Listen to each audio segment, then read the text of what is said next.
Best strategy जो है math reasoning के क्वेश्चंस को अटेम्प्ट करने के लिए वो क्या होनी चाहिए, इसको भी हम शेयर कर लेते हैं। यू सी हियर, इसके लिए मल्टी स्टेप प्रोसेस है। सबसे पहला मरहला क्या है, read the statement and understand it.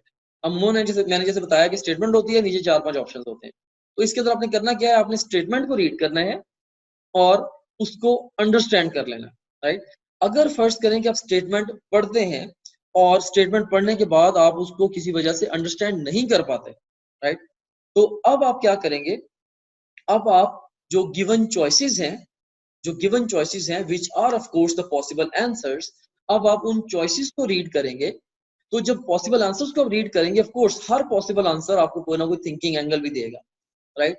तो आप ऑप्शंस को या चॉइसेस को रीड करके दोबारा स्टेटमेंट को रीड करें, दोबारा आप स्टेटमेंट को रीड करेंगे, तो अब आप जो स्टेटमेंट को बेहतर अंडरस्टैंड कर पाएंगे।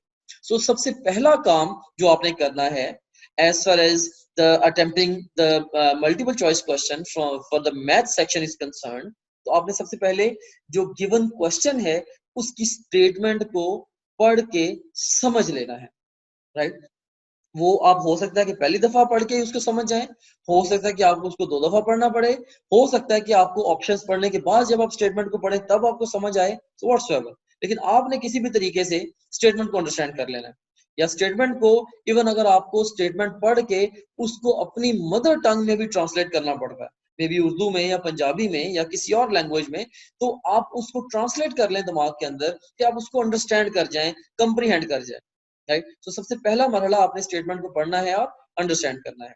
और उसके बाद फिर दूसरा मरहला क्या होगा कि आप क्वेश्चन को सॉल्व करेंगे और आंसर को पहले एंटिसिपेट करेंगे। जैसे उन्होंने एक प्रॉब्लम दिया कि जी ये चीजें हैं, आपने इस चीज को फाइंड करना है, तो आप इसी बेस पे क्या करोगे, आप फॉर्मूला अप्लाई करके आप क्या करोगे, आप आंसर को एक दफा आंसर खुद से निकाल लो। अब जो आंसर आपने निकाला है, अब आप उस आंसर को चॉइसेस में ढूंढोगे। अगर एग्जैक्ट सेम आंसर आपको चॉइसेस में मिल जाता है, तो 99% चांस ये है कि आपने वो क्वेश्चन बिल्कुल ठीक तरीके से अटेम्प्ट किया, राइट। तो सॉल्व करें क्वेश्चन को और आंसर को एंटिसिपेट करें, ये हमारा दूसरा मरहला था। और उसके बाद तीसरा मरहला क्या है, locate the answer and pick it. So आप आंसर को लोकेट करके पिक कर रहे हैं। चलें, ये तो मैंने एक बेसिक स्ट्रेटजी आपको बता दी जो 3 स्टेप्स के ऊपर मुश्तमिल है कि आपने स्टेटमेंट को पढ़ा, समझा, सॉल्व किया, आंसर को एंटिसिपेट किया, आंसर को लोकेट किया और पिक कर दिया। But if it doesn't work, अगर इस तरीके से आप सही जवाब तक नहीं पहुंच पाते, तो अब आप क्या करें, तो अब आपके पास होना चाहिए backup plan. Now there are various ways, there are several different ways जिससे आप अभी भी इन क्वेश्चंस को अप्रोच कर सकते हैं, राइट। तो इसके अंदर एक स्ट्रेटजी होती है बैक सॉल्व स्ट्रेटजी, कि आप ऑप्शंस के थ्रू स्टेटमेंट को एक्सप्लेन करने की कोशिश करते हैं। तो जिस ऑप्शन के साथ स्टेटमेंट बेस्ट एक्सप्लेन हो जाए, आप उसको पिक कर देते हैं। मैथमेटिक्स में कई दफा जो बैक सॉल्व स्ट्रेटजी है, ये रियल टाइम बहुत अच्छा ये वर्क करती है। ऑफ कोर्स जब आप क्वेश्चंस को प्रैक्टिस करेंगे, आप जब बहुत सारे क्वेश्चंस को बैक सॉल्व करके देखेंगे, आपको इसका बड़ा अच्छा अंदाजा हो जाएगा, राइट। तो आपने इसको बैक सॉल्व करना।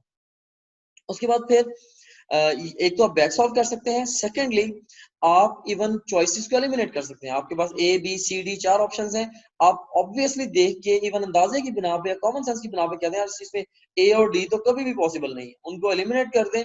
जो बी और सी है या जो भी 2 चॉइसेस आपकी बची हैं, अब उनमें से एक जो बेस्ट आपका गैस है वो लगा, राइट। या इवन कई दफा एग्जैक्ट आंसर निकाले बगैर हम सिर्फ अंदाजे से, हम एस्टिमेशन के जरिए भी सही आंसर तक पहुंच जाते हैं। क्योंकि याद रखना कि इसमें जो कमांड है वो सही जवाब देना नहीं है, बल्कि सही जवाब ढूंढना है। तो अगर आप अंदाजा लगा के ही लॉजिकल वे में भी एग्जैक्टली कैलकुलेशन किए बगैर सही जवाब तक पहुंच जाते हो किसी भी तरीके से, तो दैट्स द की है, राइट। तो अल्टीमेटली इवन एस्टिमेशन से भी आप आंसर तक पहुंच जाओ, तो भी इट वुड वर्क, राइट। बहरहाल चूंकि इस सेक्शन के अंदर नेगेटिव मार्किंग नहीं है, इसीलिए मैं आपको स्ट्रांगली ये सजेस्ट करूंगा कि आप कभी भी मैथ रीजनिंग के सेक्शन में के यू कैंडिडेट टेस्ट में किसी भी क्वेश्चन को अनआंसर्ड ना छोड़ें, वो सरासर आपका नुकसान है। आपने 100% क्वेश्चंस को वहां पे आंसर करना है।